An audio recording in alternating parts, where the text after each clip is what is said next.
What up, you guys? This video is all about what I eat in a day as a plant-based eater. My name is Nadia. I'm a personal chef, and this channel is all about making plant-based cooking super easy to do right from your kitchen. So I grabbed my blender, my favorite blender, my Vitamix. I had 4 ripe bananas frozen overnight, so I'm gonna put that in there.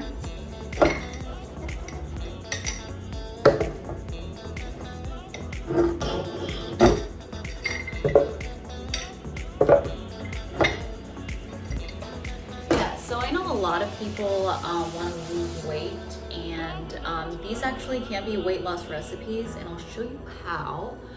For me, I don't mind eating a little bit more than I should just because I have a fast metabolism. So what you can do is you can put 4 bananas, but for me I'm going to put 3 to 4 dates. You don't have to do this. You can just put the 4 bananas in there and that could be enough. But other than that, I'm going to put my dates in there and then I'm going to blend it. So I'm going to add a couple dashes of soy milk. You can add maybe like almond milk, whatever milk you want, but I love, this is all plant-based recipes, so if you want to use plant-based, that would be cool. And yeah, all right. I'm gonna add a couple of dashes. I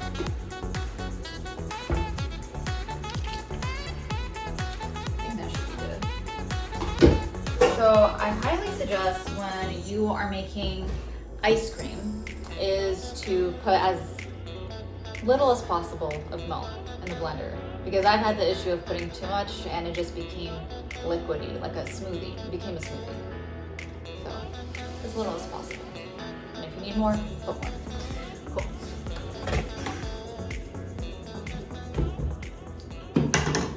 Cool. So it should look like that. Look at that, guys. It's ice cream and barely any fat. I mean, I did put soy milk, but that's minimal. But look at that. Look at that. That's awesome. All right, enough with that. If you want to put cinnamon, you can. I didn't today, but usually I do. But I would, have fun with it. It's just ice cream. So I'm a big fan of High Carb Hannah. What up, girl?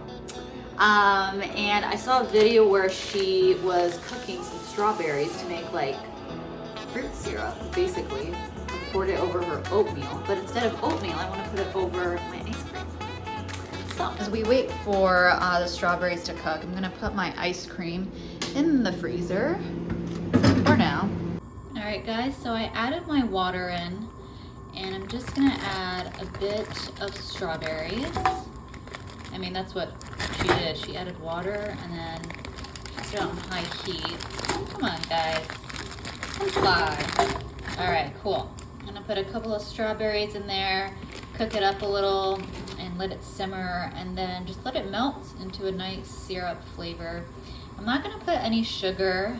This will be sugar-free, so that's a good thing. And then, yeah, that's about it. All right. Cool, it's simmered down. It should look like that. All syrupy. If you wanna cook it down more, you can. I'm just gonna leave it as is. I think that's good enough. All of that in there.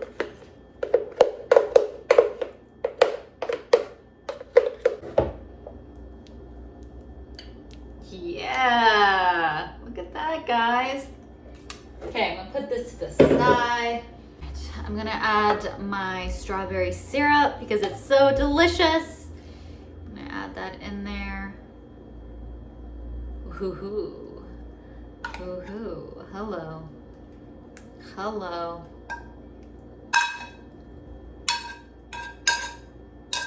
Okay. Wait, hold the phone. Guys, look at that deliciousness. Oh man, that's my breakfast. That can be yours too. Look at that. Ugh. Yes. Okay, I'm gonna eat it. I'll be back. So this is quite delicious.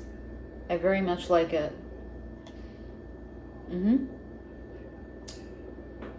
Well done. Well done. Okay. I'm gonna finish this, and then I'm gonna make lunch, and then I'm gonna make dinner at the same time and get it over with. All right, guys, so here are these guys ready to be chopped up. Just kidding, not really, they're vegetables. So yeah, I'm gonna get this going. I'm gonna chop up some vegetables to cook my lunch for today. I'm cooking a one-pot chili quinoa dish. It's gonna be super yummy, super easy to do. All right, here we go. Make sure to just dice your vegetables. All right, just dice it up. It's going to melt. Is that how you would say? I should know this, I'm a chef. Let's just say melt. When you cook it, it'll melt. So make sure you dice it well enough.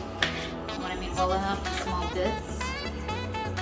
And yeah, this is going to be really nourishing for your body because for me, I can't eat processed foods because if I do, my stomach, like all the microbes in my stomach start to act up. So I make sure to eat a lot of colorful vegetables throughout the week. So this will help you if you have problems like me. If not, then do you. All right, guys, so once you dice all your vegetables up, we're gonna start with the jalapenos, the garlic, and the onions. I'm gonna put that in my little pan and fry it up without oil. All right, guys, so the secret to making it look oily, well, more like fried, the secret to making it look fried is really just to let those splashes of water just run it out a little bit for a few seconds and then just mix it up. Excuse me, the chili just went in my mouth, my throat. And so yeah, you just want to do that until it looks like it has this roasted look on it. And then if you want to add more splashes of water and let it dry out again, you can do that. So here we go.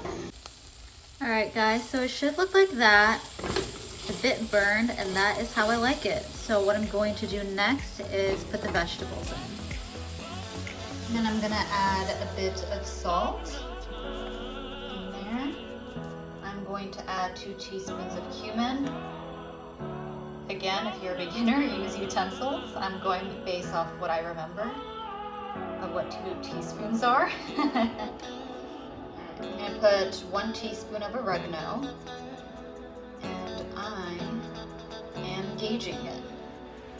Alright guys, I'm going to add a bit of chili powder, a tablespoon of it, into the pan. I'm going to add half a teaspoon of black pepper. And that's it. We're going to mix all of that. Mix that up.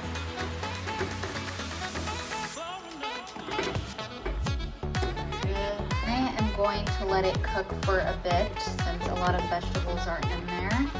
And then after a few minutes, I will be putting in some quinoa. But bam. And then I will be putting maybe a cup, half a cup in there, however you feel you want to put in. Don't put more than like 1 cup. So 1.5 to 1.5, half a cup to 1 cup. Okay, not past 1 cup. All right, that is your 1 pot chili, guys. I did forget to put corn. That's okay. I'll put it in next time. So I am going to put something else in it. A little bit of onion, green onion. Here we go. There it is. Buenísimo. Alrighty, I'm gonna also add a little bit of, what is this? Brain fart. I'm forgetting cilantro. There it is. I'm gonna put a little bit of cilantro in there. Make it look delicious. All right, guys, so I have a bunch of leftovers. I am about to eat my lunch, and look how much I have.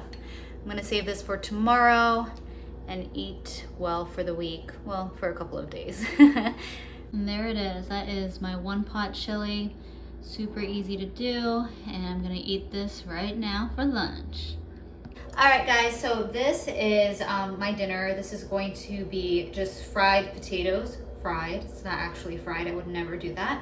Maybe sometimes when I go out, not gonna lie. Anyway, this is dinner. I'm going to be baking fries today. And first I'm going to gather my 5 to 6 potatoes and just peel them like so. All right guys, so we have our potatoes peeled and I'm going to start chopping them up. I'm going to show you. Make sure to chop it up from half an inch. So I'll show you. Honestly, you can chop it up however you want. Just make sure it's not too thin, or else it's just going to be easily burnt in the oven. Like this. Not too thin, not too thick, just right. So, I'm gonna put in some of the spices. I'm gonna put a little bit of garlic powder. I like to gauge how much I like to put. I like to put at least a tablespoon. If you're new, use measurements. All right.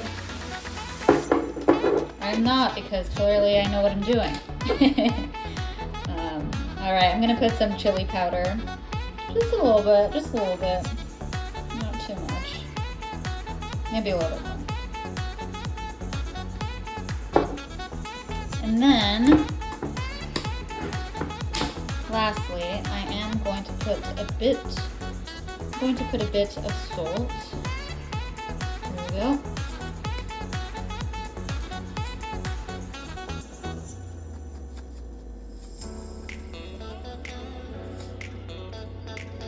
And then lastly, I'm gonna put a bit of smoked paprika. Put that all in there.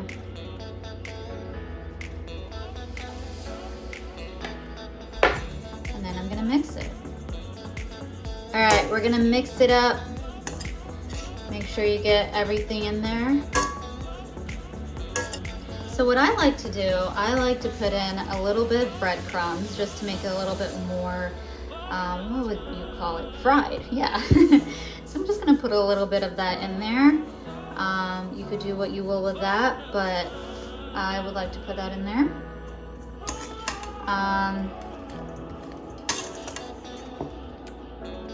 All right guys, I completely forgot to do this before. I forgot to blanch my potatoes.